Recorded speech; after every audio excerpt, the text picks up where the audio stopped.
Welcome everyone.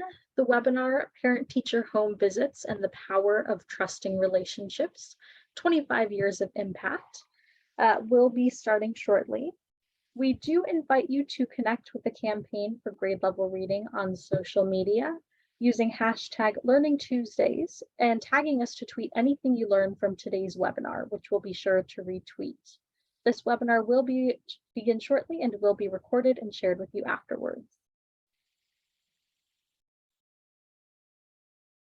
Okay, once again, welcome to today's webinar. My name is Sierra Sanchez, and I'll be behind the scenes helping to produce this conversation.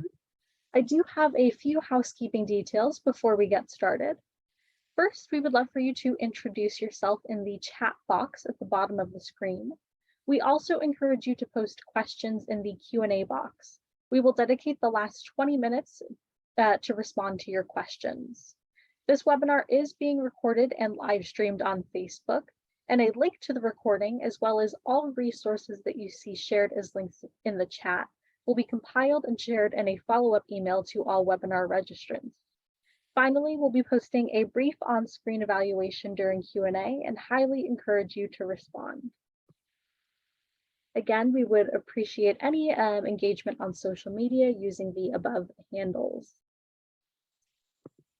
And finally, I would like to invite you to our future GLR Learning Tuesday sessions.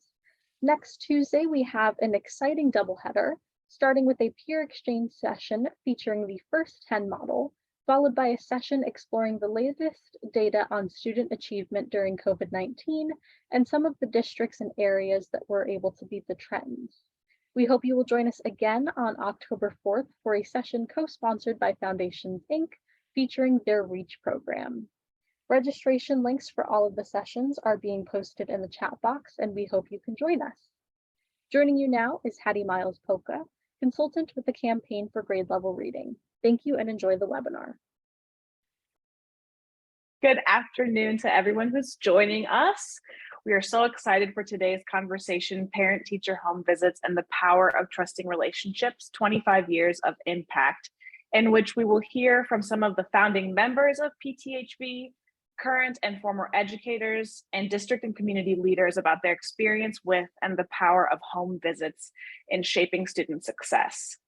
In a recent poll sent to faculty and frequent flyers of our GLR Learning Tuesdays webinars, in which we asked about the campaign's silver linings, more than 90% agreed or strongly agreed that deepening understanding of parents as essential partners and increased empathy between teachers and parents could be a silver lining that will propel greater parent engagement. Given the subject of today's conversation, I would imagine that many of you also agree with this sentiment, and we would really appreciate if you could share your opinion in the poll we're launching now. The values that drive PTHV are ones deeply shared by the Campaign for Grade Level Reading, which is demonstrated by the many communities that are part of both organizations. Communities like Sacramento, Denver, Stamford, who we will have here today, as well as Kohala, Dearborn, Elk Grove, and others. The stories we will hear are ones that will surely resonate with you all in this conversation. And I'm now pleased to welcome our moderator. Helen Westmoreland is the Director of Family Engagement at National PTA, where she oversees the development of the Center for Family Engagement's partnerships, initiatives, and multimedia resources, including co-hosting Notes from the Backpack, a PTA podcast.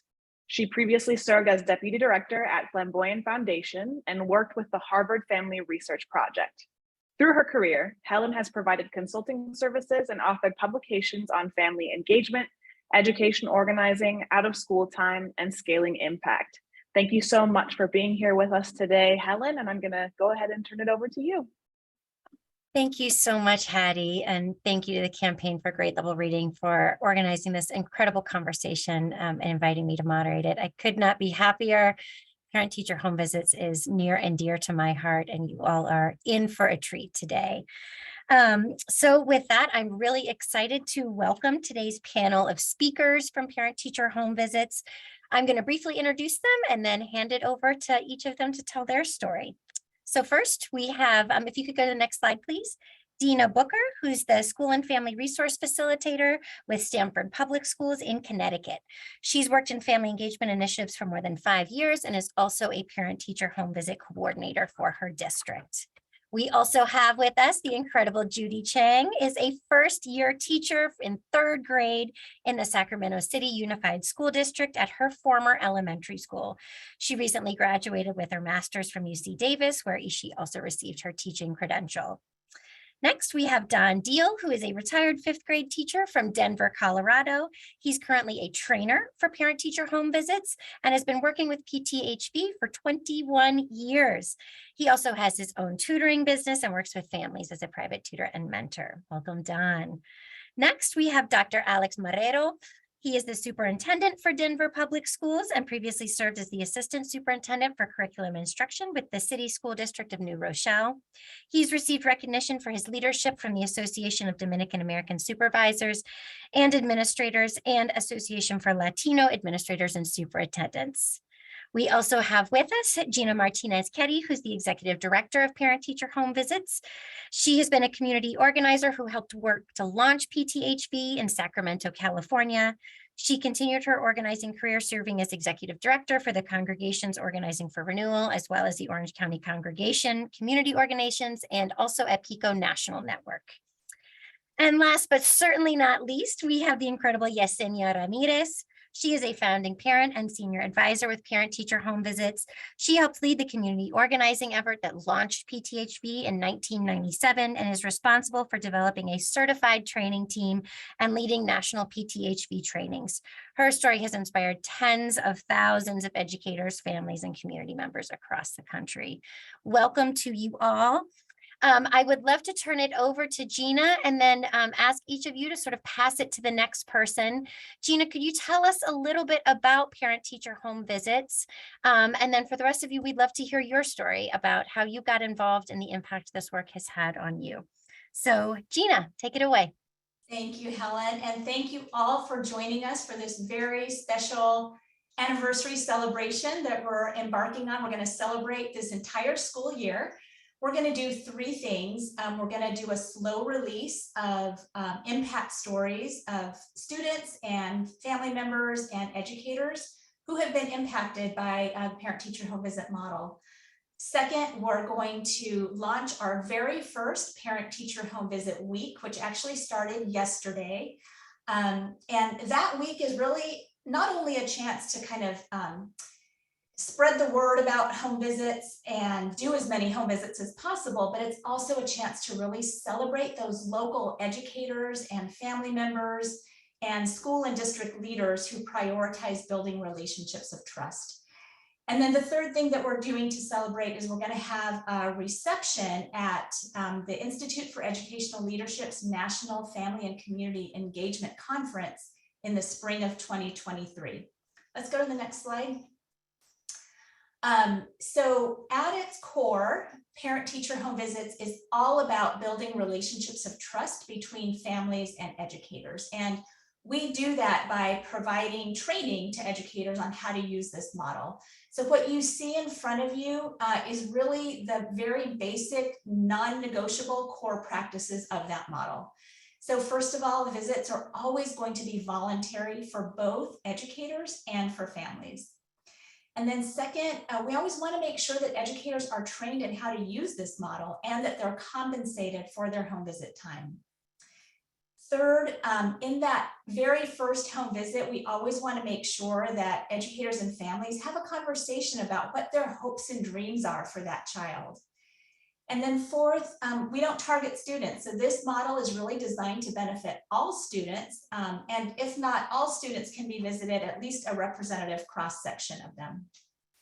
And then fifth, educators will always go in pairs on the home visit, and they'll spend a few minutes after the visit reflecting on what they learned from that visit and how they can apply that back into the classroom. So next slide. So that's the basics of our model. We know this model works because there's been a lot of research done on it. And most recently, we did a 3-part national evaluation of this model that was done by RTI International and Johns Hopkins University. And what they found was that the parent-teacher home visits really helped both educators and parents see each other differently. They began to see each other really as co-equal partners in the education of children. They walked out of those home visits with stronger relationships, better communication, more trust, and more empathy. For students who received home visits, they showed decreases in chronic absence rates and increases in academic achievement. But what the research also showed was that when schools implemented parent-teacher home visits with at least 10% of their students, that the entire school began to show decreases in chronic absence and increases in academic achievement, even for students that did not receive a home visit. So we think that's pretty powerful, that parent-teacher home visits not only can have that individual impact, but also potentially an entire school and maybe even an entire school district. So that's a very, very brief summary of our work. And what I want to do now is turn it over to my co-panelists who will share their own experiences with this model. So I'm going to start by handing it over to Yesenia. Thank you, Gina. I am very quickly going to share with you a little bit of the history of parent-teacher home visit, and in that content, a little bit of how I became involved. And I became involved in the development of parent-teacher home visit. The most important role in my life, of course, is that I'm a mother, and that's why I became involved in education. In 1996, I had just moved to Sacramento, and I was new in the community. I didn't know anybody. I have 6 beautiful grown women now. They were little back then. I had kinder through 5th grade, and my oldest child was struggling. She was in 5th grade and she was reading at a 2nd grade level, and I was very desperate. I needed help. I didn't know how to help my child. For me, the disconnection or the barrier was not the language. I knew how to speak English. For me, the disconnection and the barrier was the way school talked about education and what I understood about education. I became involved in parent-teacher home visit, or in the idea of parent-teacher home visit, through the community organization, Sacramento area congregations together. And I back then, I did not see myself as a leader. I was a very shy person. I was a very timid person. I felt I couldn't ask questions because they were the educators, and I was just the mom, and I didn't have the same education. So I struggled with all of that. I was very lucky to be at the right place at the right time, and I got involved again through Sacramento ACT. We started doing focus groups. We did that for 2 years. And we really wanted to understand where the disconnection that was between the community and the school, and it had been there for generations, generation after generation. There was no parent involvement, there was no communication, no trust. And meanwhile, our kids were falling through the cracks. At our elementary school, 0.8 students were reading at grade level. We were all in a lot of pain, but the 2 most important adults in our children's lives were just not communicating with each other. The idea of parent-teacher home visit came from an amazing group of educators. They were leaders in this specific community organization. And the only thing that they were doing was that they were visiting their families with no agenda, no training. They just wanted to get to know their families. So the idea arose from that. We did the focus groups, and as Gina shared with you, our core practices, those are the core practices that came out of those focus groups. We launched in 1998 here in Sacramento with 6 elementary schools and 2 middle schools. Never in a million years did I ever imagine that something that I was a part of would grow. I just wanted to change my little community and my school. But Denver, Colorado came knocking at our door one day and wanted us to come and train them on what we were doing. It grew so fast throughout California, and then other states started calling us. Today we are in 28 states plus Washington, D.C. And I am very proud. I'm very proud of our celebration of 25 years together, but I am very proud of the places we are. The places that families are able to connect with their teachers, the educators at the school site. We are also in Canada as well. We launched this past fall. We are in Saskatchewan, Canada. So I am very, very honored and proud to still be a part of this organization that was created by educators and parents working together. That's what Parent Teacher Home Visit is. It's grassroots. Again, I never consider myself a leader until I was able to connect with people that taught me how to be an advocate for my child. So that's a little bit of how I became involved in Parent Teacher Home Visit. And with that, I am going to turn it over, and I have the honor to have the opportunity to turn it over to Judy, who is going to share a little bit about her story. Judy? Hi, thank you, Yesenia. Hello, everyone. My name's Judy. I am actually a first-year teacher in the Sacramento School District. I teach 3rd grade at my former elementary school, alongside with my 4th through 6th grade teacher, Mr. Castro. My relation with the parent-teacher home visit is that I remember in 6th grade, Mr. Castro came to visit my mom and I because he wanted to talk to her about what was the best option for me as I move on from 6th grade to middle school, and how I can be enrolled in all these other different middle school that's just not my neighborhood home middle school. And with that, I think it was the very most vivid parent-teacher home visit I can imagine, because it really set course for me where I went to for middle school, high school, and college. And I think it also really helped my parents kind of know that I didn't have to be enrolled in just my neighborhood school, but I can also enroll outside of my neighborhood school for middle school and high school.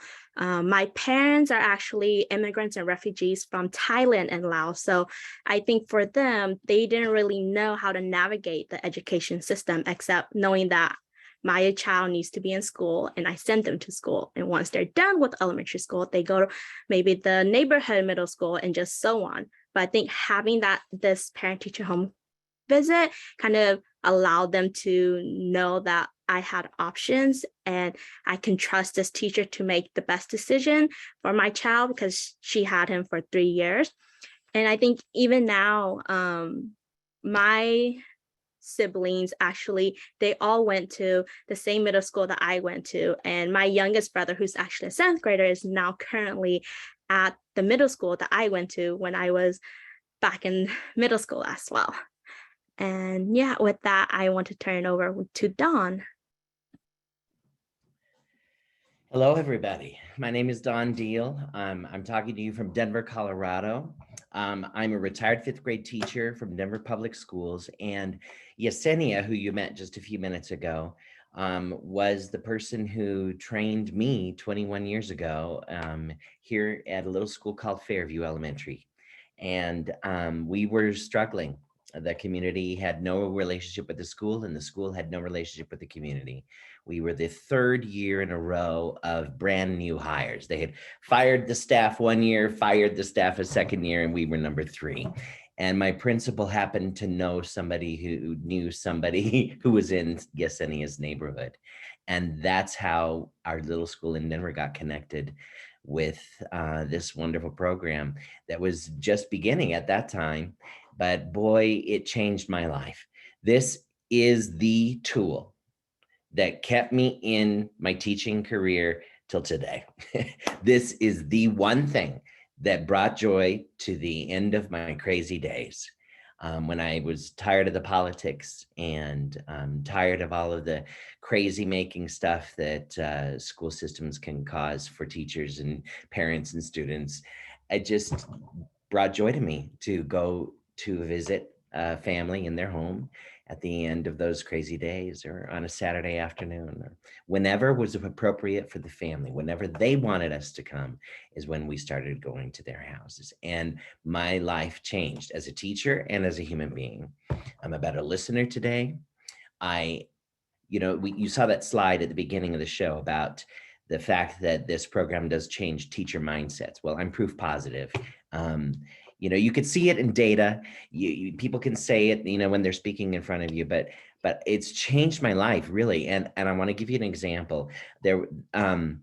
I had a lot of biases that I wasn't even aware of years ago. I judged a lot of parents on the way they dressed. I judged a lot of parents on the number of tattoos they had. I judged parents on the volume at which they spoke within the school office or my classroom or the hallway. I judged kids the same way. And there was one boy named Rudy. And Rudy, I had seen him in 3rd grade and 4th grade, and I had prejudgments and I had all these internal biases about him. I just knew he was going to be a problem. 2 years before he entered my classroom, I knew this. I knew it. My mind told me that's what it's going to be, that he's going to be a challenge. And I built up all this fear inside of me about Rudy and about Rudy's mom and about me. And I never said it out loud. I doubted my ability to be able to be a good teacher for Rudy. He was really low. He was reading at a kindergarten level coming into a 5th grade classroom. And I doubted my own ability to help him learn how to read until I went on a home visit with Rudy and his mom and his little sister and his middle school brother. And during that home visit, I asked the simple question that we learn about this. This visit is only about one question. What are your hopes and dreams for your child? And I asked that of Rudy's mom.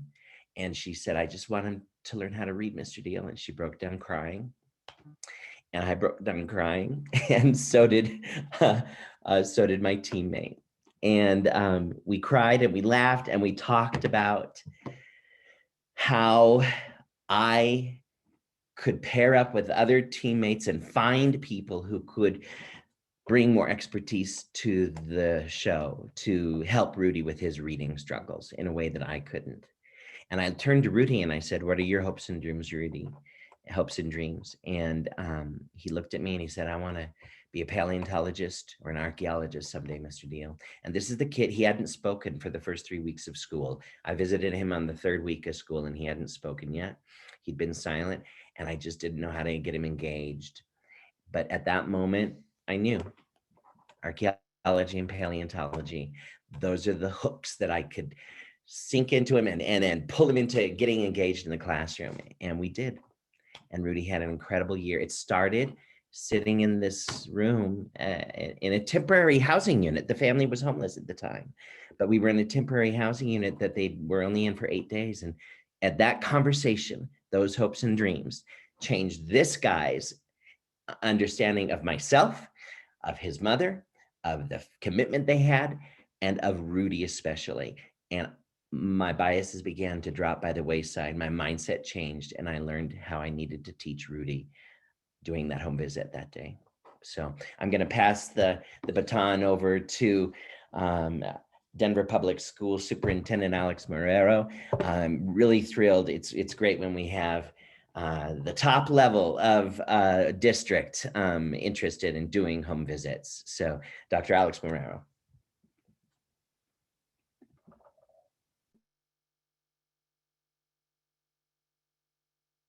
Dr. Marrero, you're on mute. If you could unmute yourself. Pardon. I want to thank Don for that introduction, but also for sharing your story and being vulnerable. I want to embarrass you, Don, because I've heard a little bit about the mystique that is Don Diehl here and how you made sure that my predecessor was also engaged in school visits. So thank you for starting that. I also want to thank members of my team, Trevin, Brad Horse, and the entire family and community engagement team. They're in the chat, so feel free to engage with them. My first experience is a bit different. There's some folks who have been pioneers, as we heard from Gina, Don, Judy. I have had the fortunate experience of inheriting such an incredible program. And I participated in one visit. It didn't take someone to call me out, Don. I have the beauty of running Denver Public Schools, massive organization, 90,000 plus students, 14,000 employees. So at times I get a lot of briefings, and this came across my desk and it caught my attention. I said, wait, what is this request? Me asking those simple questions allowed me to visit a home, one of our North High School, one of our flagship high schools in the spring semester of this past year. And since that opportunity, it's become part of the strategy that has helped support the vision for family and community engagement. So I thank the team for the invitation, and I'm grateful that I was able to flag it, because it would have been missed, because when we have such a large organization, it's hard for the person at the top who's in charge of strategic vision to miss what's happening, the incredible work that's happening. So Gina said grassroots and grass top. When I was invited, I truly did not understand what I was saying yes to. And as a former counselor, several positions ago, I would do wellness checks. And I was also the baseball coach. So I had close connections to my student athletes. So I was able to break down the wall of defense, that wall of defense that exists in many of our homes, saying, you can't come here. This is my safe zone. That was what I experienced, was that plus much more. This was a pair of deep, caring educators, not only bringing the parent-teacher conference home, they brought the classroom conferencing that happens when you're in the classroom and this group of students that's working on independent work, and the teachers engaging with that student. That's what was happening in that living room. It was a student-led conference at home for the parent to be part of and to be a participant. The educators were incredible. They were code switching when necessary, inglés, español cuando necesario, and they were well embraced and intimately connected to the student. Both of them were. I tried to participate aside from being a fly on the wall in the greatness. And I remember I was able to engage when I made a comment, because I saw a fireman helmet hanging in the living room. And the dad said, no, yo era bombero, which means I was a fireman. He told me his story about his profession in Mexico and what he's doing now in the United States. Truly remarkable. I wonder how many lives we would have saved if we had that when I was growing up back in Bronx, New York. And as a result of those home visits, they are now part of the strategic roadmap, which is what's guiding our school district for the next 4 years. Parental engagement, I have a saying, parental engagement is terrific. Parental involvement is awesome. But when you have parental empowerment, that's when you really shift it. And this is what this program does, from engagement to involvement all the way to empowerment. These parents know that they're a part of their child's educational destiny, and I have major plans on how to expand it. But now I want to pass it over to Dena Booker, who's going to share her story and what she's engaged with. Thank you, Dr. Marrero. So my name is Dena Booker, and I work in Stamford Public Schools in the Office of Family and Community Engagement in Connecticut. And so I have to say, I'm really excited to be here with everyone. My journey started with PTHV several years ago, actually, when I attended a Friday Cafe, which is our family engagement networking monthly meeting. And we had PTHV visiting us, and they were our presenter. And that was the first time that I was really introduced to this program. And I knew at that moment that it was something that I wanted to be a part of. I wanted to share back with the school that I was working in. And although I wasn't able to do it at that time in the school that I was in, when I came to Stamford, I always had it in the back of my head to try to get it running here in the district. So it's really exciting to be able to talk about this journey, because prior to the pandemic, we were kind of doing some of our traditional family engagement outreach with families, events, and just different types of emails, phone calls, those traditional routes. And when the pandemic hit, that's really where we saw the need to bring this program into the district. So in the summer of 2020, we sent out a survey, and in our results, we noticed that from teachers, there was a big need and interest for family engagement. That was the thing that they felt like they really needed and really wanted. And in our department, we were kind of like, okay, like, let's think about some ways to kind of help support this for our teachers. And in the back of my head, I had that parent-teacher home visit there, and I realized that they had the virtual home visits. And that for us was that moment that we were like, let's try to bring this in. And so we did. we did a pilot. We posted it and tried to see what interest there was from teachers. And we were able to get 30 teachers who were interested in piloting this program in our district. We ran it in that February of 2021. And the feedback that I got from teachers was so incredible. They were super excited about the program and they continued and wanted to do it. And they were talking to their admin about it. They were talking to other staff members about it. And it really was through them and their excitement that we really were like, we want to continue this and we want to keep this going. And so here we are now. We're getting ready. We're just starting our 3rd year of the program. And we've added more teachers every single year. We've added more schools every single year. And we are excited to be a part of PTHV Week this week. And so for us, it really came from teachers sharing the need for more family engagement opportunities. And that's kind of how our district really became involved with our parent-teacher home program in Stamford. Thank you so much to all of our speakers for those wonderful introductions to yourselves and your work. I'm just really in awe of all you're doing on behalf of our children and our families and communities. For those of you joining, if you want to learn more about our speakers, we will put a link to their bios in the chat so you can be sure to access that. We're going to also move to some moderated questions, and then we'll do some Q&A from the audience. So I want to just remind you that there's a Q&A box at the bottom of your Zoom screen. If anything is coming up for you that you would like any of these incredible folks to address, please be sure to ask your question. We will definitely make some time to answer it.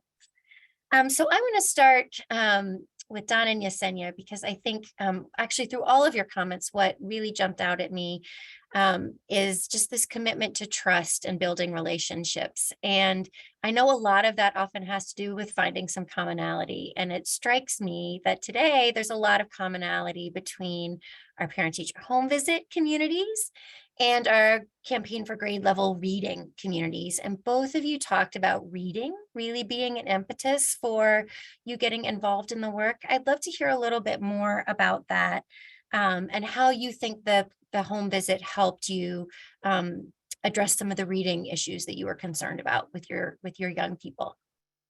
Yesenia, you want to start? Sure. Thank you, Helen.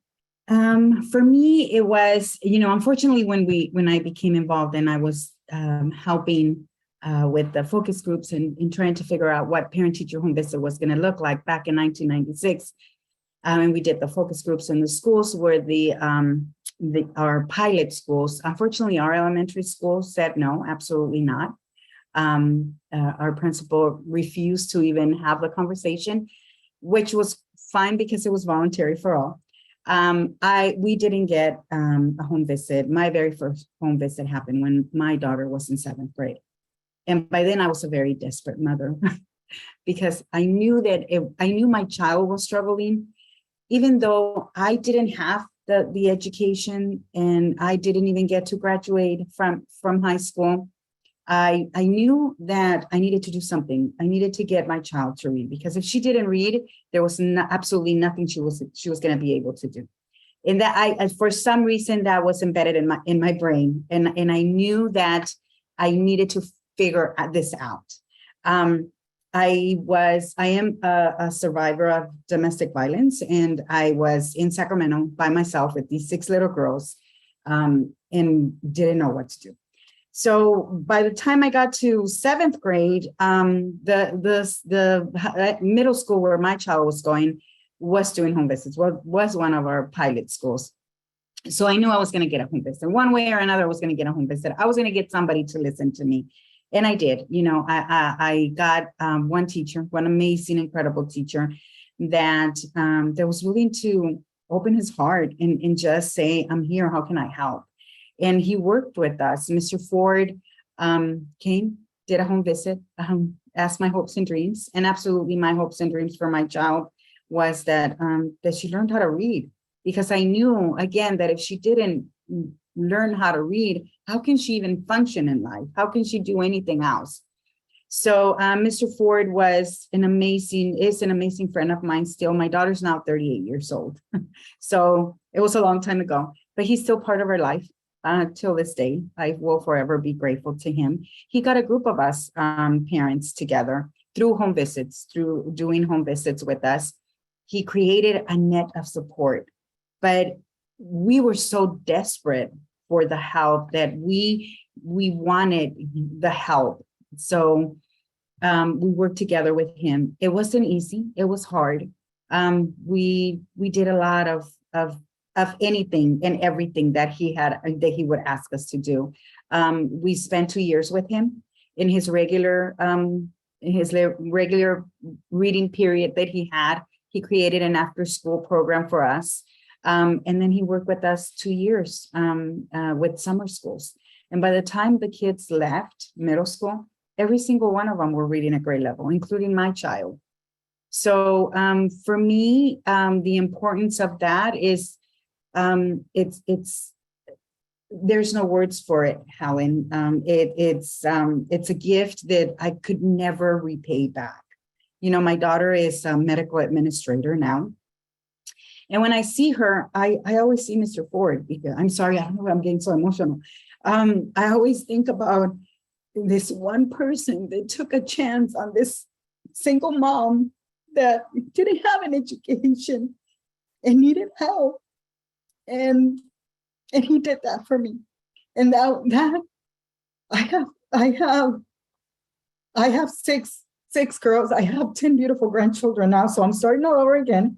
But I always share my very first home visit, because to me and in my heart, the only reason I am here today is because of this one teacher that cared enough about this mom, single mom in a very low-income community, who didn't have an education, who didn't know how to help her child, and created a whole curriculum just so we could help our children and have them succeed. I always think about, when I think about our high school graduation rate back then was 30%, 20%. We would consider a throwaway community. And I heard Dr.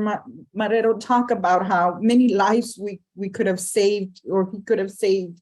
And that's how I see my community, because we were able to do that with parent-teacher home visit, because we were able to stop the violence, to get people to come into our community. And that was all created by the community, by the parents, by the families.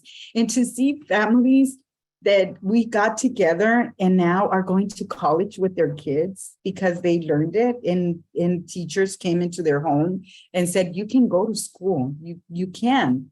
And then being able to have an education out along with their kids, parents that don't even speak the language, and to have that opportunity, that is the gift that parent-teacher home visit has given me and has given my community.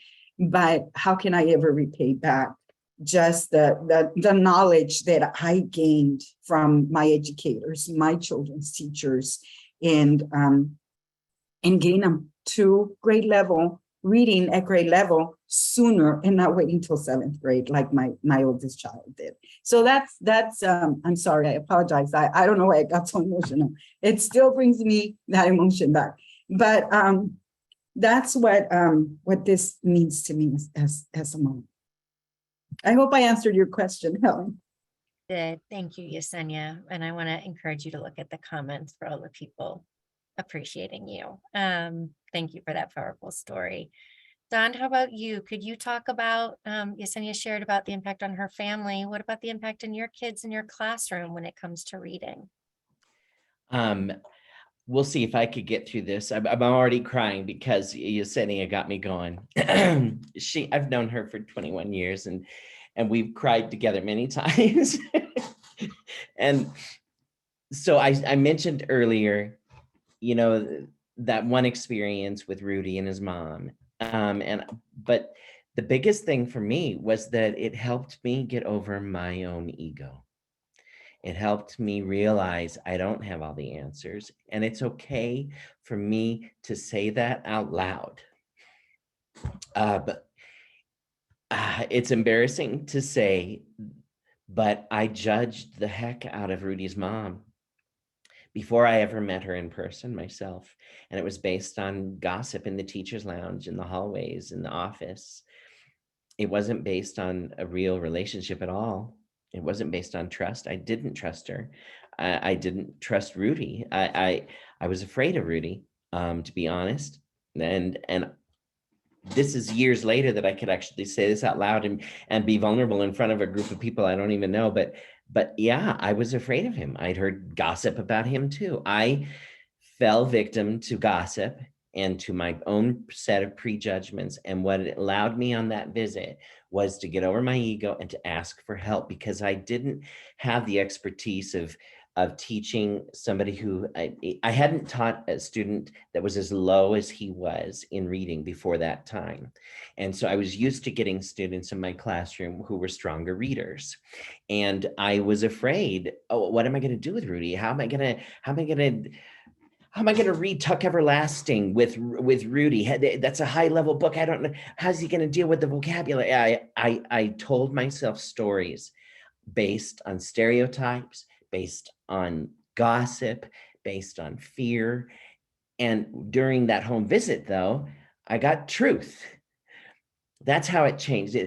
Rudy told me himself what he wanted to read about, what he wanted to learn about, what he was interested in.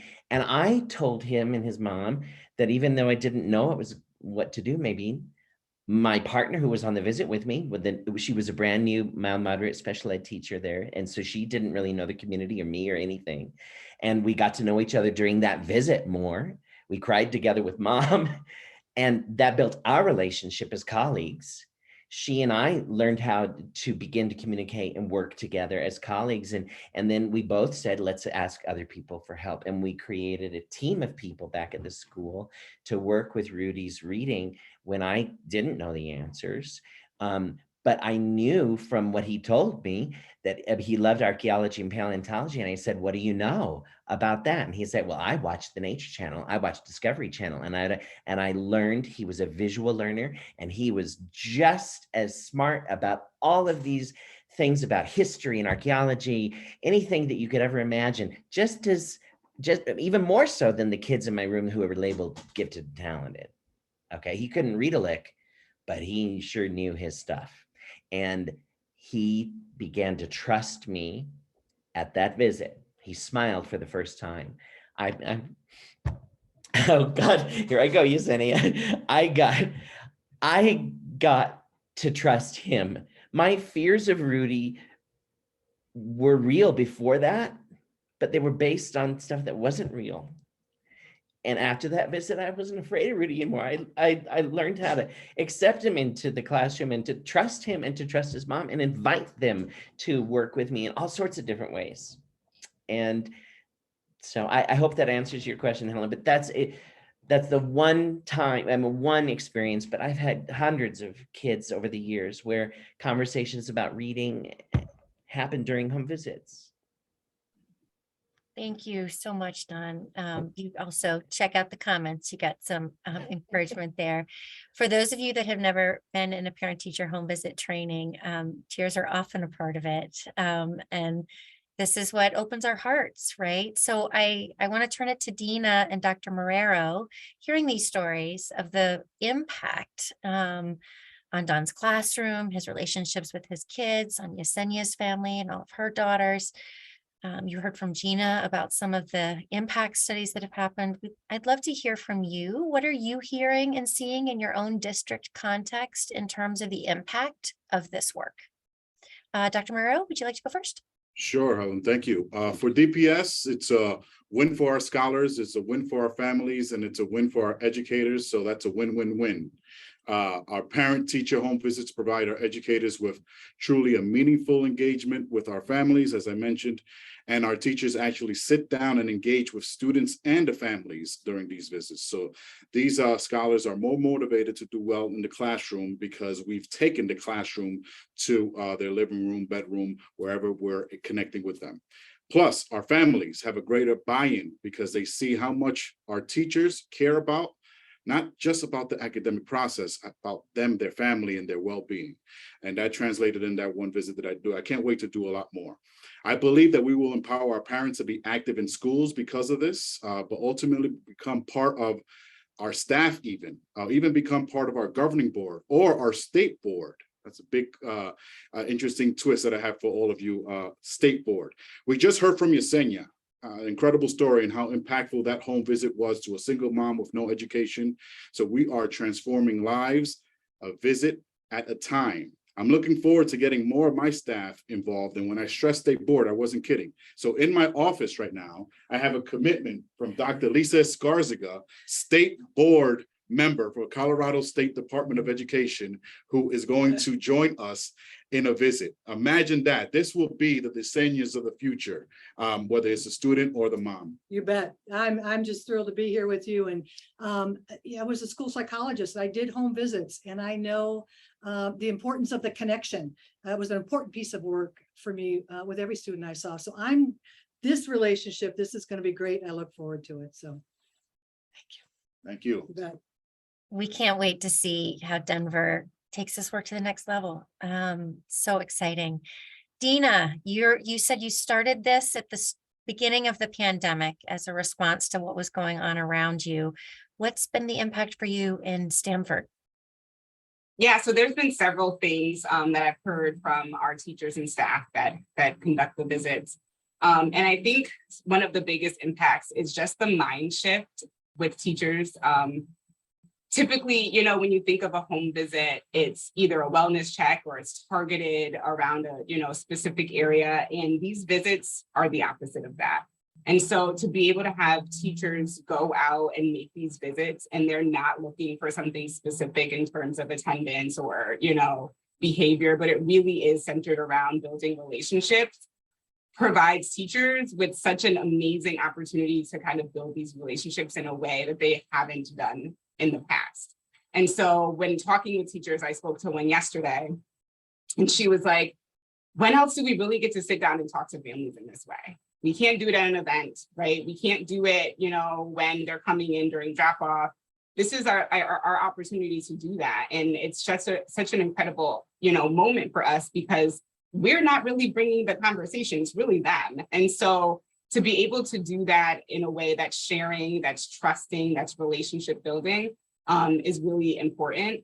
The other thing that I heard from teachers too is that even with that hopes and dreams question, I had a couple of teachers that were like, I asked that question to parents and they have never been asked that before, or they didn't even know how to answer it. It wasn't even a thought that they've had before. And so being able to have those conversations with parents and really kind of help them unpack, like, what does that mean? What does that look like? What about your student?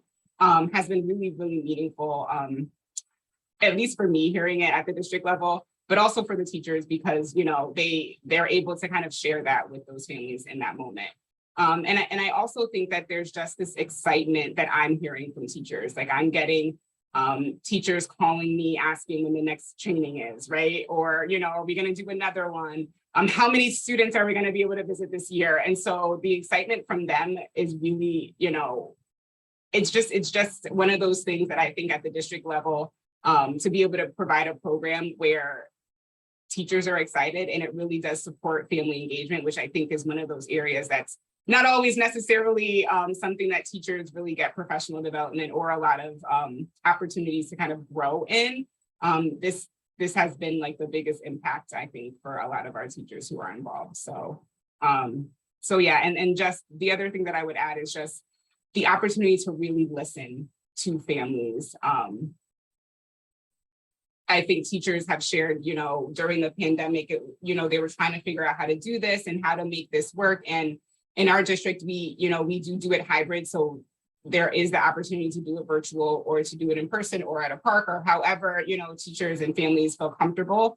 But it's not a barrier, right? And so if they can make it work, they're going to make it work. And I think that has provided such a huge impact for our community, because it really is something that teachers and families are able to share in together. So.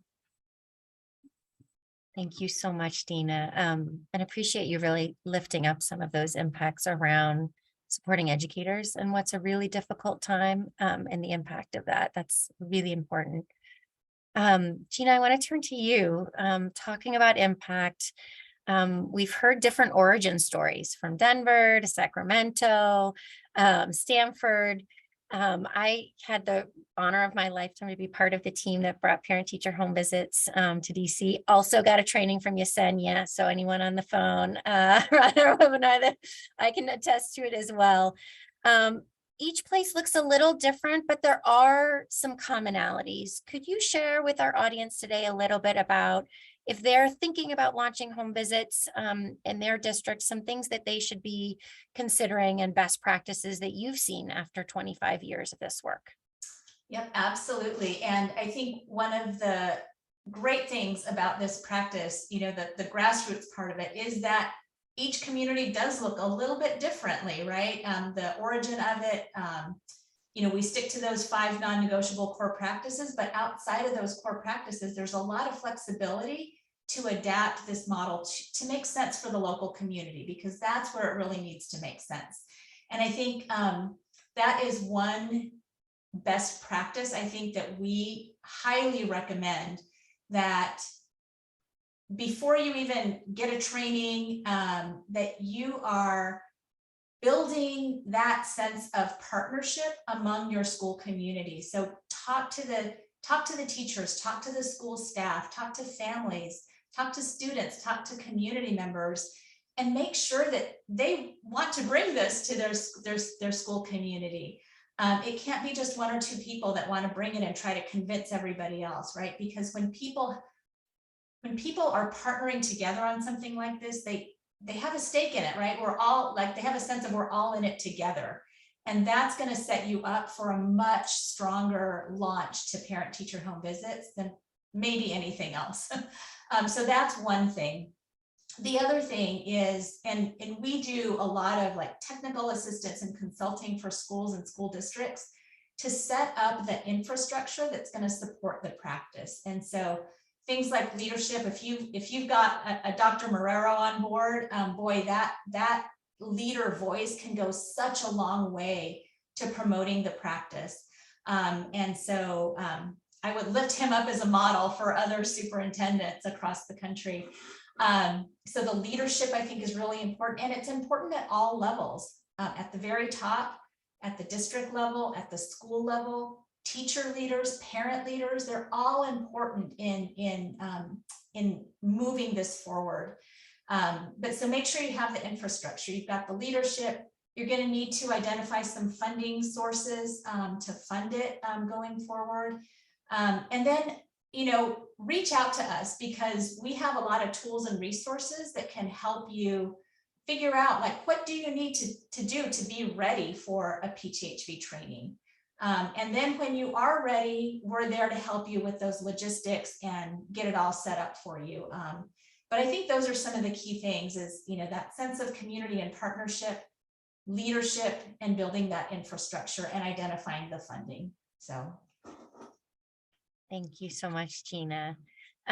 So catching us up in the present still a little bit, knowing that the pandemic has dramatically shifted our understanding, right, of what the parent-teacher relationship is, can look like, aspires to be, and that we are faced with a lot of challenges we're still just beginning to uncover. The NAEP results came out recently, highlighting some of our learning loss issues. The teacher workforce issues are also huge. I'd love to hear from anyone who would like to start here about how you feel parent-teacher home visits are positioning you to be responsive to some of these changes, like looking ahead over the next couple of years, given what we've learned about the pandemic.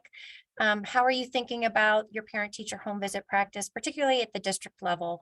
So Dena, Dr. Marrero, Don, even you as well. I'd love to hear from you about that. Who wants to go first? Go ahead. I'll go first. Thank you, Helen, for that. There is absolutely no doubt that teacher burnout is real. And I would even argue that there was fatigue at home as well during the pandemic, when our parents wore all those hats, in particular that of a teacher as well. Our staff here at DPS has shared that they sometimes feel like they're on an island by themselves when it comes to doing this incredible work that is making sure our students get the opportunity to succeed. So these parent-teacher home visits allow our teachers to build bridges that open up lines of communication with our families, but they also allow teachers to see how much parents care about what their child is doing in the classroom. During the pandemic, and if we weren't engaged with this effort, they had no clue, right? They had to, I guess, figure it out. The appreciation is there. So I invite every district to engage in this initiative, because now the appreciation will go a long way, because they'll see how incredible this work is and how challenging it is. Families see how important the involvement is for their child to meet success. But the connection is the most important piece. So the stronger connection with families lets our educators here, my staff, know that they're not doing this alone. The hard work that is making sure the student gets the opportunity. Thank you. Go ahead, Dena.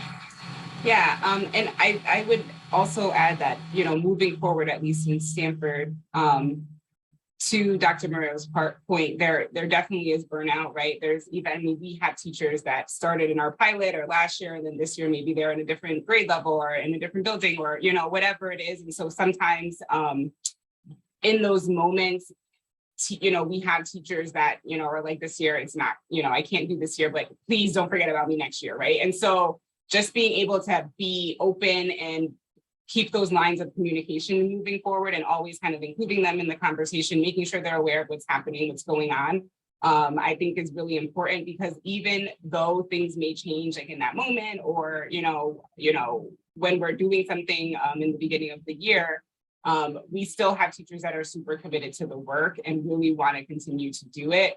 And we have families that, want the visits. We have families that want to be able to interact with teachers in that way.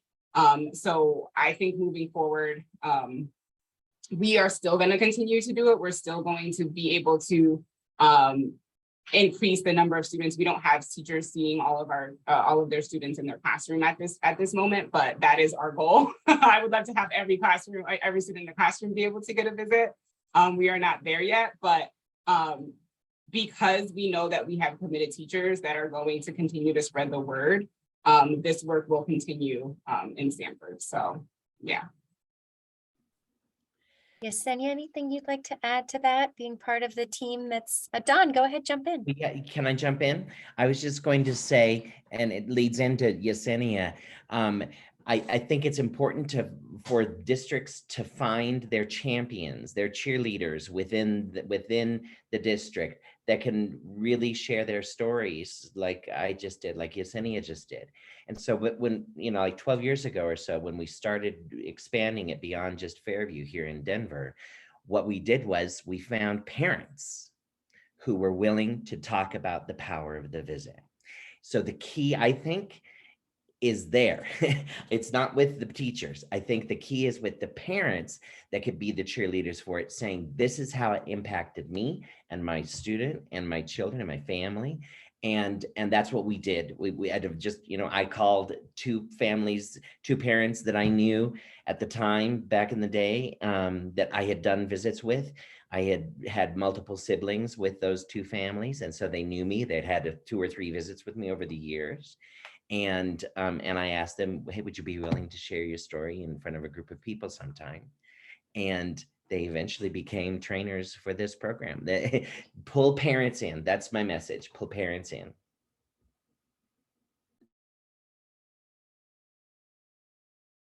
Great. So thank you, Don, for sharing that. My next question is for anyone in the group. Yesenia, I might ask you to kick us off with this, since you were part of the founding team 25 years ago with parent-teacher home visits. It's been 25 years. Could you share some reflections about why you think it's lasted this long, why it's spreading, and a little bit also about looking towards the future, what you really want folks, particularly listening today, to hold on to as we think about the healing and reconciliation work that needs to happen as we look forward. So we'll do a little look back and a little look forward for us, if folks would chime in. Yesenia, go ahead. Thank you, Helen.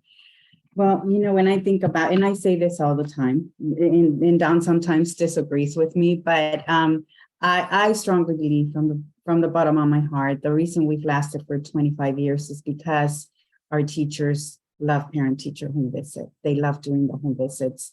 And Don is, one of my, he's my dear friend, but he's like, to me, is the best example. It's because they love it. They see the outcomes. We become humans. There's a connection that happens. When I was, I used to hear the word co-educators all the time. I really didn't understand what it meant. I didn't know what it meant until I asked. I had the courage to ask one of my good friends who was also a teacher, and I said, "What does that mean? When they say we're co-educators?" I have no clue what that meant. I had no clue, and it really becomes that. Then you really understand that they really need you. That you can be a co-educator, that you can be part of your child's education.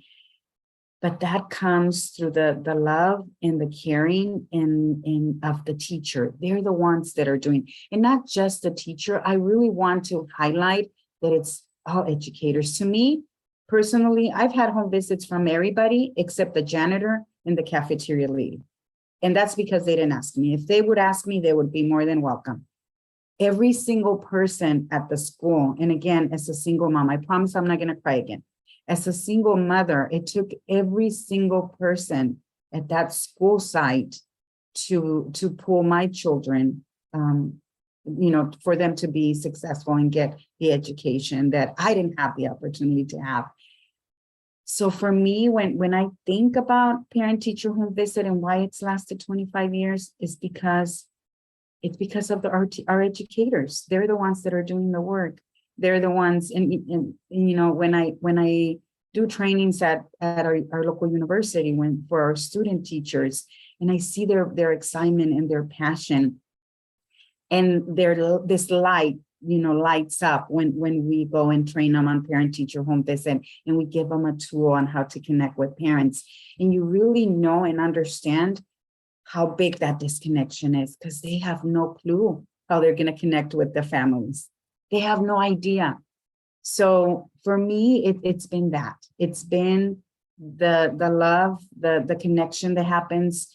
We almost become a family with each other. And I think that's why we've lasted this long. It's because teachers really understand where we're coming from.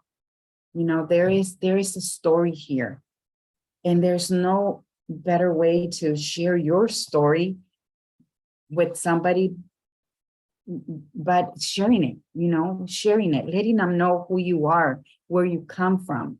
It's when you were asking the question about the pandemic, I think about my grandchildren now, and I see the difference that my children have now. When I was getting, knocking on doors at schools, it's very different for them now because they had that experience. They have teachers that came and did home visits, just like John did with Judy. And John is another really good friend of mine, her teacher, and I see that now.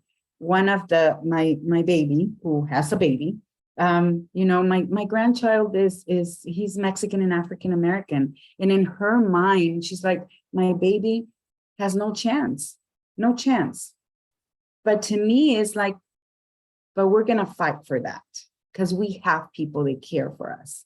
And those people are our educators. And they're going to help us and they're going to guide us. And and I'm going to cry again. I promise I wasn't.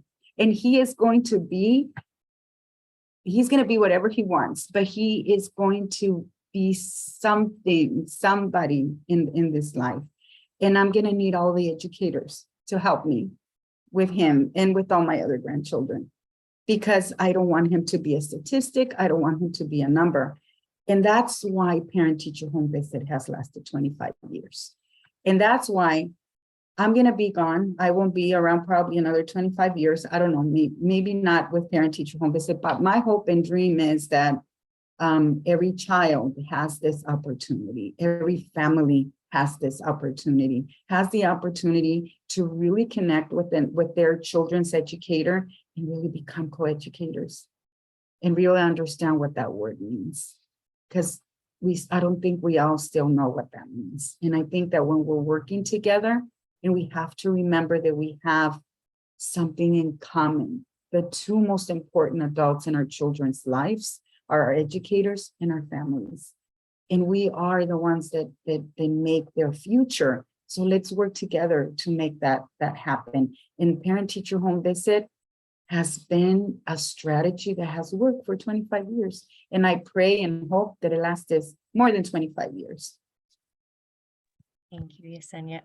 I love it that in Don's testimony, he shared the reason this lasts is because of families. And Yesenia said the reason this lasts is because of educators, which is really a testament to the model of building a trust and appreciation. Don, did you want to jump in with something about I was just going to say the programs same lasted? thing. I was just going to say the same thing, Helen. Yeah, Yesenia is saying teachers and I'm saying parents. Yeah. So yeah, that's all I was gonna say right there. Yeah. Gina, anything you want to add here? Anyone else on the panel?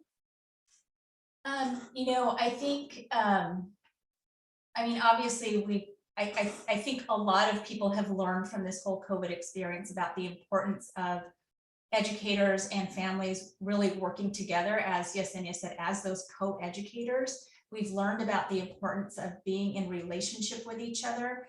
And I think that, it's not, somebody said earlier, like, it's not just about family engagement, right? That these relationships are foundational to teaching and learning. They're foundational to the kind of healing and recovery that we need to do coming out of this pandemic. And so I hope that we don't ever lose that knowledge, that memory that we've gained from this traumatic experience that we've all been through, and that we continue to prioritize those relationships of trust, because part of it is it's a nice fuzzy feeling to be in relationship, and that's great and in and of itself. And at the same time, it really is so important for the work of education, of that teaching and learning. And so I hope that we always keep those relationships at the forefront going forward. Dena, Dr. Marrero, anything you'd like to add to this as you think about sort of the healing and reconciliation of the past few years? Yeah, go ahead, Dr. Marrero. Sure. I would like to say in terms of how we've rebounded from the last couple of years. Excited to share that we have over 100, actually 110 schools participating this year, which is the first year since the pandemic that we started to see an increase, and we've trained over 175 new educators over the past 2 months. Excited to implement this across schools and communities. As you just saw, we're taking that grassroots, grass top approach. So aside from now, commitment from a state board member from the state of Colorado, my team has been tasked to participate. So from deputy superintendents, chiefs, all the way down to directors, and of course, principals should be doing this as part of their regular practice, in my humble opinion. This model and strategy serves as a catalyst for authentic relationship building opportunities. And it's creating a moment to focus on people, their hopes, dreams, and desires. And that's what makes it unique. I would agree with you, Dr. Marrero. Principals are key. In my experience, the first people who really need to get out into the community are the administration from the schools and the community. Our principal started doing that, and she brought the program into our school, and then it went top down. Everybody in the building was doing visits, but it started with her. Yeah, thank you. I want to encourage the audience. We've got a couple of questions lined up for you all that we'll be sure to address with the panel. Anything you're wondering about, please go ahead, put it in the Q&A. We want to be sure you walk away today getting all of your questions answered. I want to turn to the future. Judy, you've been in the classroom, what? A month, probably less than a month as a teacher. And so would love to hear you talk a little bit about what you've learned from your experiences as a student who both received home visits and how you're planning to incorporate home visits into your classroom and practice. Yes, thank you. So I think just as a student who has a teacher that had visit their home, I feel like as a student, we're sometimes a little bit like shy, intimidated to have our teacher come outside of their classroom and stepping into our personal space or our personal home. But I feel like a lot of the recurring theme is that trust, that relationship. I think it definitely built as well from just having a teacher that's willing to come out of their way from step outside of the school, their classroom, and coming to visit me at my home, kind of really show that they want the best for me. And I think it also showed that I'm not just a student in their classroom, but also like a human being, someone that they want to help uplift and someone they want to teach and help build that success with them. And I feel like the same thing, my parents also felt that way when they have the opportunity to see my teacher outside of the classroom and get to talk with them about what are their hopes and dreams. And I think, like I said before, my 4th through 6th grade teacher, Mr. Castro, I think having him visit my home and do that home visit, and also prior to that, and I think it allowed my parents to really know who he was. And I think just out of all my siblings, I have 4 younger siblings. Out of all my siblings that are all like my teacher through my elementary school to high school, I think he's the most prominent, the most that my mom remember as the teacher who was really active in my education and helped me be successful, and someone that she felt like she can trust. And even now, like if I have like questions, sometimes she'll, do you think, if you ask Mr. Castro, would he be able to help you? And I think that's just something that I think that relationship that they built, like he was able to have my mom trust him fully. I think that's just something that I feel as a future educator, like I want to build that trust with my students, family as well, and parents as well, because I feel like as first year teacher, I think just for me personally, like parents can be intimidating, and you also have just a lot going on, but that relationship, it's so important to help the students succeed. And I think building that relationship with the family, with like through parent home visit, kind of shows that I am here for your child, and I want you to know that I will try my best for them. And I think it eradicates like some sort of barrier that might be between the school and like home, and it bridges them together. And I want to be able to help target not just my students who need that extra push or my students who are struggling, but also just all around, like my high students, my middle student, and my below student as well, and just help them be successful and be ready for the next grade level. Thank you, Judy. You have a world of champions encouraging you in this first year. And we're so excited you're building that team with your families, and can't wait to see what you do with your career. I have one last question, and then we'll turn to the audience Q&A. Gina, I'm going to let you have a little bit of a last word before we open it up to the rest of folks. I mentioned before, we're kind of in a period of healing, honestly. It's been a rough couple of years. What are some of the big takeaways you want to be sure our audience walks away with today when they think about parent-teacher home visits? Yeah, thanks, Helen. I think certainly the common thing, or one of the common themes that's come out of the conversation today, is just that the centrality of relationships of trust and how important they are, again, for everything in a school, not just to engage parents, not just to help students, but for everybody. I think Dr. Marrero talked about it as a win-win-win, right? Everybody wins when you've got those strong relationships. I was in a meeting last week or so where somebody said, schools should be joyful places. And I love that idea of schools like exuding joy, and exuding joy for everybody, right? Obviously for students, for that love of learning, but also for teachers and other educators. because they have been through so much during these past few years. And we've heard over and over and over again, even before the pandemic, but even since the pandemic also, that, and we've heard it today also from folks, but that this practice of building those relationships with families is what keeps educators in the profession.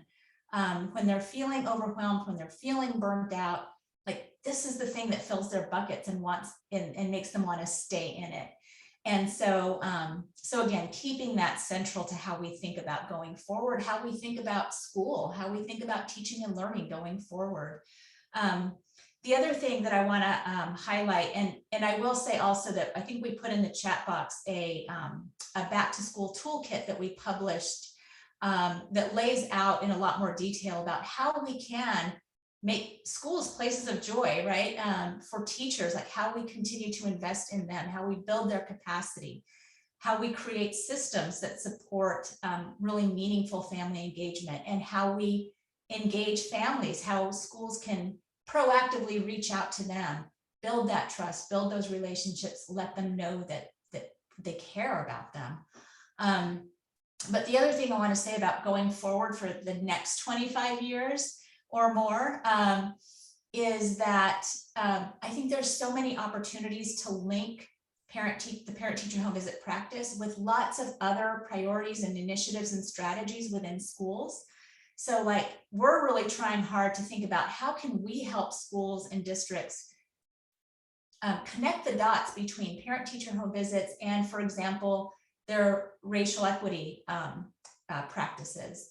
I saw somebody put something in the chat box about community schools. How do we help make those connections stronger, right? How do we help make the connection stronger between the basics of teaching and learning? So we're really looking forward to that. And I'm very hopeful about the next 25 years, especially as we think about our new generation of teachers, including Judy, going forward. The last thing I want to say is that in all of these 25 years, and Yesenia mentioned it as well, nobody ever was alone in building parent-teacher home visits. It wasn't one person, it wasn't two people, it was a community.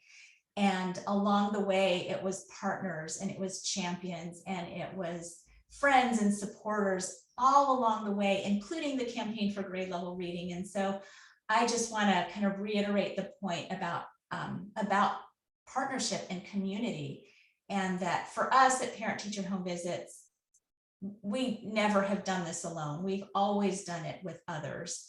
And when people are starting and launching a parent-teacher home visit practice in their own community, I think it's the same thing. It's always going to be better when you have that sense of community and partnership. So thank you. Thank you, Gina. Thank you to those of you who put questions in the Q&A box. We're going to start getting through some of those. If anything else pops up for you, please feel free to add that.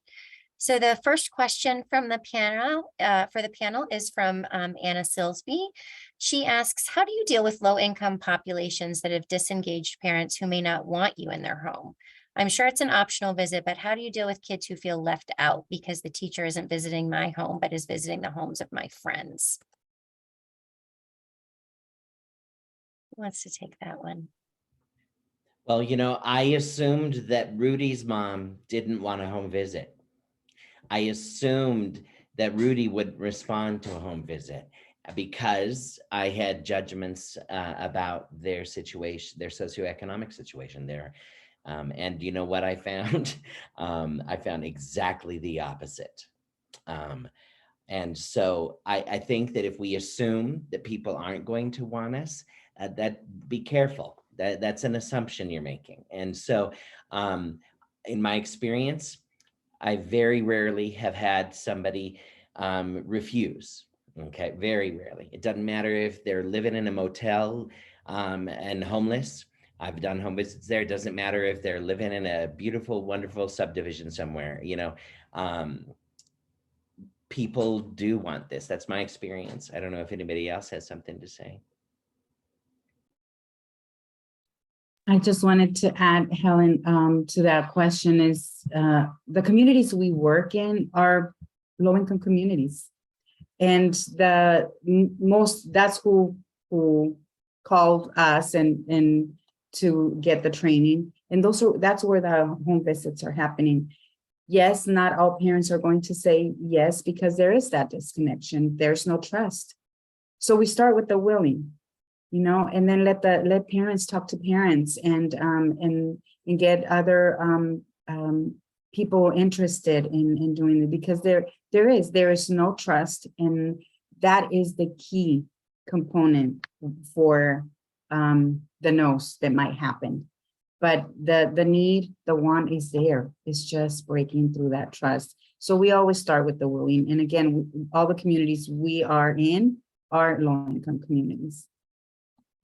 Thank you. I'm going to go to our next question from Jerry from the chat. So hopefully I'm capturing this right. Jerry, please chime in if I got it. Gina, this is probably for you. How does this work logistically? Is it one visit? How's the information collected and contextualized? How is it made actionable? Yeah, or is it student teachers, any teachers? So could you talk a little bit about the logistics? And if you could, I think I also saw somebody make a comment about high school. So if you could talk about the logistics generally, and then if there are any adaptations or tweaks for high school. Yeah, thanks. Very good question. It is we have a 2-visit model. Typically what happens is that schools like to do their first home visit in the summer or early fall, right at the beginning of the school year, to kind of set the tone for the rest of the school year. And then the second visit, again, typically will happen sometime in the winter. And those second visits can be a little bit more focused on kind of a goal, whether it's academic or social, emotional, whatever it is, it can be a little bit more focused. But the reality is that a first home visit can happen at any time during the school year. And a second home visit can happen anytime after the first home visit, and they're going to be great. So it's a 2-visit model. Our home visits, we like to provide the training to, the reason we use the word educator a lot and not just teacher is because we believe that every person on the school campus is an educator and can support that child's education. And so like Yesenia said earlier, the only 2 people she had not received a home visit from was the janitor and the cafeteria worker. And if they had been trained, they would be able to do those home visits as well. So we encourage every staff member at schools to do home visits. We also think that it's really important for that classroom teacher to be part of a home visit. And because they go in pairs, the classroom teacher can pair up with another staff member to go on home visits. And I think you asked another specific question. What adaptations or tweaks to the model for high school, secondary school? Yeah, thank you. Yeah, so, it's not exactly easy, but it's kind of easier to imagine an elementary school teacher visiting their entire class of 20 or so students, right? But when you're in secondary school and you've got hundreds of students potentially, how do you do that? So a lot of our secondary schools have adapted the cadence of the visits to where a lot of them will make a commitment to visit all of their incoming freshmen, so that those incoming 9th graders have 2 friendly faces on that high school campus or the middle school campus. So that that's the first visit. And then the second visit oftentimes will happen in the junior year, so that they are kind of preparing for what's next after graduation. The other thing that often happens in secondary schools is that teachers can focus on homeroom or advisory students, and they can visit that group of students that they kind of interact with on a more regular basis. So thank you. Thank you. You all might be seeing a poll pop up. We are not quite done with Q&A, but just want to be sure your feedback is incredibly important to the campaign for grade level reading. So before you leave, please do be sure that you share your feedback on this webinar so that we and they can continue to improve. Our next question is from Don Sanders. She asks, in dealing with truancy, home visits are a must, but how can a district get involved with parent-teacher home visits to have it expand outside just being truancy focused? So I wonder if Dena, you want to take that one?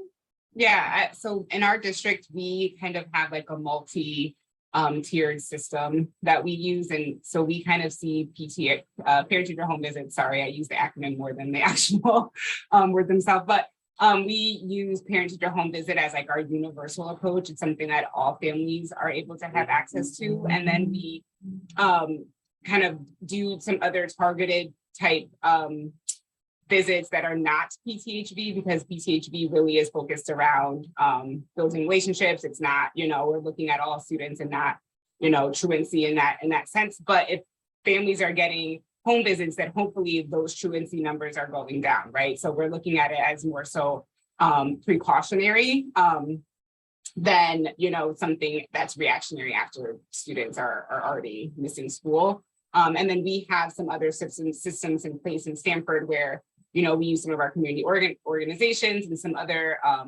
advocates in the community that kind of help with that type of work, so that it really is separate, so that families really understand the difference between a home visit that's being done by their teacher and then a home visit that's maybe being done by like the social worker or an admin. So we really try to make it as clear as we can. We're working with community agencies and our community as well, so that everybody kind of understands what those differences are. Thank you. Thank you, Dena.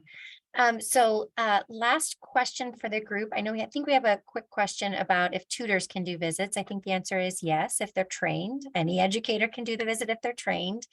I'm always so impressed with just the connection between parents and educators that happens with this work. Sitting in the position of being at the Parent Teacher Association, right? I think many of us share a belief that parents and teachers are really natural allies, yet we're living in a bit of a political climate, right? Where it seems like parents and teachers are often being pitted against each other, whether this is book banning week for those that don't know about what's going on in the classroom or parents' rights. One of our audience members asked if you have had any experiences in different parent-teacher home visit communities where there's sort of this blustering, I guess, of tension in between families and educators, and how this work kind of unfolds in those contexts. So we have a presence in 28 states across the country, including in addition to Washington, D.C., as well as Saskatchewan, Canada, as Yesenia mentioned earlier. So you can imagine that across 28 states, there are some of those states that are in that situation where there's, where there's a lot of parents speaking out about book banning and, curriculum and all of that. And I think, we were just actually talking about this in one of our staff meetings the other day, but I think that kind of polarization happens when we're not in relationship with each other. And so I think that parent-teacher home visits and other forms of relationship building are absolutely critical here, because how can we possibly listen to each other and understand each other if we're not willing to sit down face to face and listen and tell our stories, share our hopes and dreams, share our concerns, right? And I feel like there's great potential for parent-teacher home visits to, and I think Judy said it earlier, to create that bridge that is so lacking right now in so many communities. So, our home visits are practiced in places like Florida. They're practiced in California, in New York, in very rural communities, on native reservations, and everything in between. And we've never, and Yesenia, maybe correct me if I'm wrong here, but to my knowledge, we've never experienced a situation where there's that kind of tension and distance from each other, because it really does help bridge that gap. So I'm not sure if I answered the exact question, but that's what I would respond to. Wonderful, thank you. Thank you all so much. This has been so wonderful to hear your stories and to hear more, celebrate jointly together in this great anniversary. Hattie, let me turn it back to you to close us out.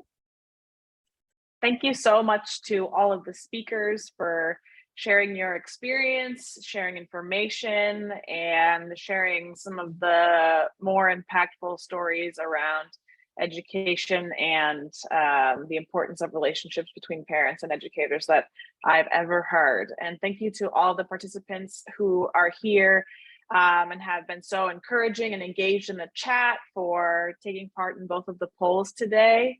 I just really want to say thanks to everybody for your time, and we'll look forward to seeing more of you at the next few webinars we have on the calendar, which you can see here on the screen now. Thanks, everybody, and have a great rest of your day.